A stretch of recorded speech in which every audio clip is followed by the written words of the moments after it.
behalf of our family, the Boskin family, and also the Lynn family, I want to thank you for being here and sharing this. I'm Michael Boskin, Stephen's younger brother, and on behalf of the Boskin and Lynn families, I want to thank you for being here and sharing this afternoon with us. It's obviously a very bittersweet time.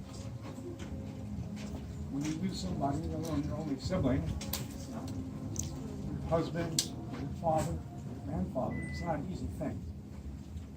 And hopefully I'll keep it together. In a couple of minutes I'll say something more constructive and forward-looking. But when Gregory asked if I would say a few words, I said, well, I thought maybe the most appropriate thing would be to share a few memories of my time with Stephen, dating back before any of you knew him. We were born in New York, and my most frequent memory of my early childhood revolves around Stephen teaching me to play. He would teach me to turn a shoebox upside down, cut out a hole, and shoot marbles across the bedroom floor we shared.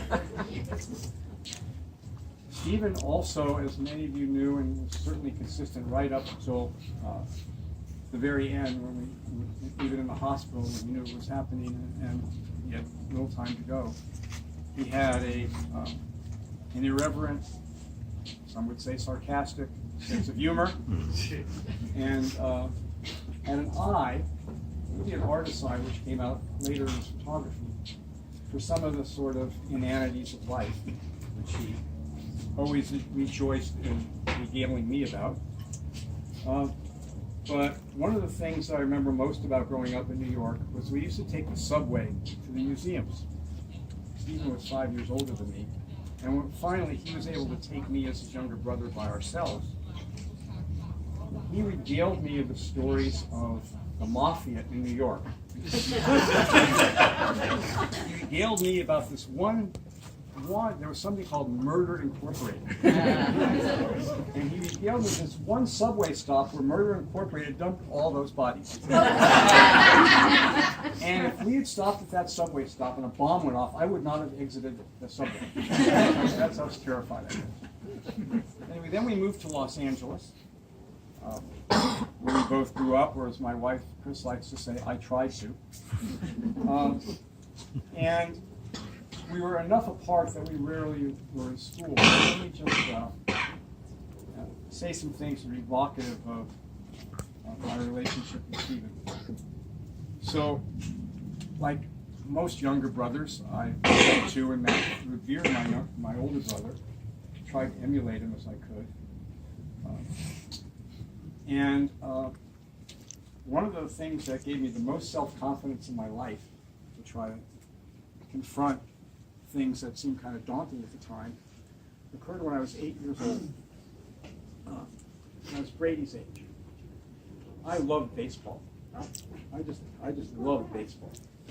Now, in our household from New York, my mother was a New York Yankees fan. My father was a New York Giants fan. And Stephen and I were Dodgers fans. We didn't realize that they would follow us to New York, to Los Angeles, from New York to Los Angeles. But we would have these intense debates at our family's dinner table about whether Mickey Mantle was better than Willie Mays.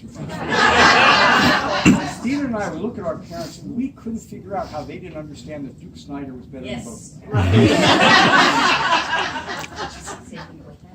Moving forward a little bit, how many of you remember the TV program Maverick? Oh, yeah. Yes. James Garner was the lead. Just loved that program. And Westerns were very popular when we grew up in the very early days of television. You know, we had this one kind of big box thing with a very little screen, and it was kind of wavy and so on. But we would spend hours plotting how we could, my father especially, but both my parents loved the Ed Sullivan Show. It started at 8 a.m. And Maverick was an hour-long program that started at 7:30. We had one television set. Steve and I would spend hours thinking about how we could divert their attention so they wouldn't really think it was 8 o'clock. But when I was 8, as I said, I loved baseball. I used to calculate all the batting averages and earn run averages every night. That was way before calculators, way before all this was published online, let alone even in a newspaper. So I would go to my brother's Little League games. And one weekend, it was a holiday, I've forgotten which holiday, it was a holiday weekend, and a lot of people were out of town, and they only had 8 people show up, only 8 kids show up for the game. And they had to play the game, they didn't have a 9th player. So Stephen asked me to play right field. I thought I was on top of it. To that point in my life, was the most important thing that ever happened. It's really quite interesting perspective looking back on it now, but it really was. As we move forward, I went away to college. Steve went in the Army. He was in Fort Ord for a while. And I went away to college and would visit episodically coming back. And then, of course, he married Cecilia, had 2 wonderful children, and Michelle and Gregory, and now 3 wonderful grandchildren, and Becca Lynn and Brady and Bennett. And we kept in close touch telephonically. We saw each other episodically. They would sometimes visit, and I would sometimes visit if I was going to be here. But my life had me heading in other directions, so I didn't get back to Los Angeles all that much.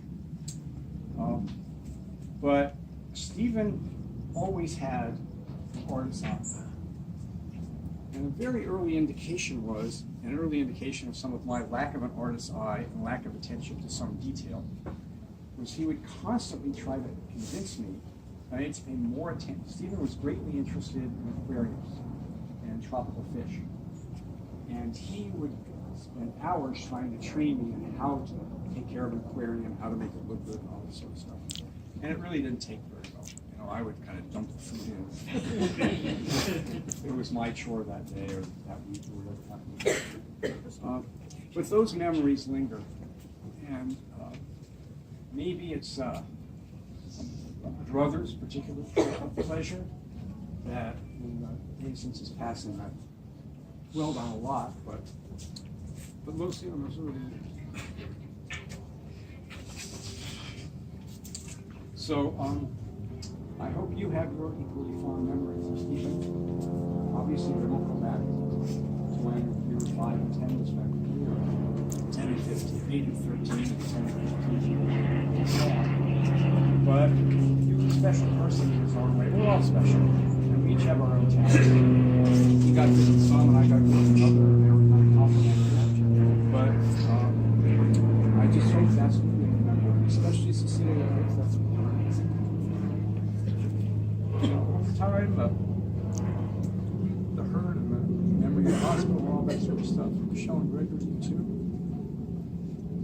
And Bennett and Becca and Brady, Grandpa. That hurdle will diminish. And the memories will become the homepage for Stephen. So, I wanted to say something at the end of the poem that I took some solace in with my parents, which died, and address it primarily to Cecilia and Craig and Michelle. It's the ending of William Wordsworth's Intimations of Immortality from Recollections of Early Childhood, which I found particularly appropriate to my recollections of early childhood Stephen. And the end goes like this. If I together for another minute. What though the radiance which was once so bright, now forever taken from my sight? For nothing can bring back the hour of splendor in the grass, glory in the flower. While we grieve, we remember what remains behind. And O ye valleys, hills, and groves, forebode not any severing of our loves. Yet in my heart of hearts I feel your might. I only relinquish this delight to leave me beneath your more habitual sway. I love the brooks which down their channels fret, even more than when I trip lightly as they. The innocent brightness of a newborn day is lovely yet. So those are my thoughts.